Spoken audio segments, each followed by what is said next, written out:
नोंथांमोननि दोलोनिया?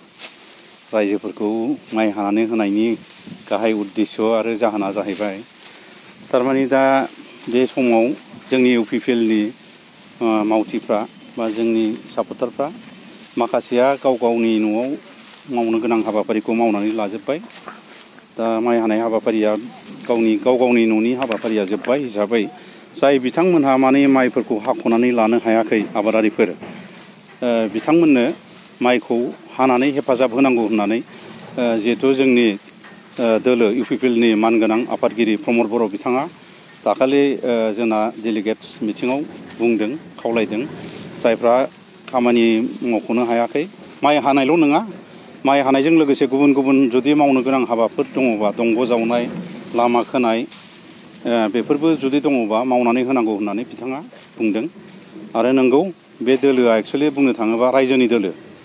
गतिके रायजोनि दोलो हिसाबै रायजोनि गांनाय उखैनाय सुजुग सुबिदा बा उसुबिदाफोरखौ नायनानै जों नांगौ समाव जों बेबायदिनो हेफाजाब आरो मददखौ होलांबाय थानो उद्देश्य लानानै बे माइ हानाय हाबाफारिखौ जों लादों। दा जिहेथु माइ हानायनि बोथोर फैदों, दा बोथोर थानायावनो जाहाथे आबादारिफ्रा गाव गावनि आबादफोरखौ माइफोरखौ जाहाथे थिग टाइमाव थिखांनानै लानो हायो, बेनिखायनो दिनै जों जाय न'खराव हादों बिथांनि मुङा जाबाय मदाराम नार्जारी। बिथाङा गावनि माइखौ हाख'नो हायाखै, गोबां माइ थिलि दङ बिथाङा, आरो बिथाङा मोजां आबादारि, सासे मोजां आदर्श आबादारि बियो।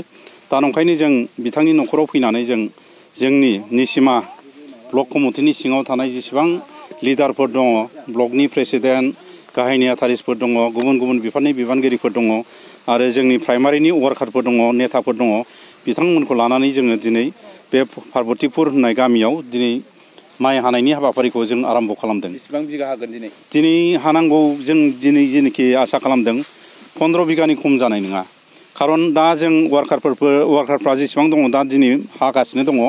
दा ओंखाम जाखांनायनि उनाव माखासे रायजो राजाफ्राबो गाव गावनि न'आवनो ओंखाम जानानै जोंजों सहाय सहযোगिता बा मदद खालामफैगोन होननानै बिथांमोना जोंनो मेसेजखौ हरदों। दा बिथांमोना गोबां फैगोन, फैयोबा जों गोबां एरियाखौ जों हानो हागोन आरो। मा जागोन नोंथांमोना जिरायथ'नाय समाव?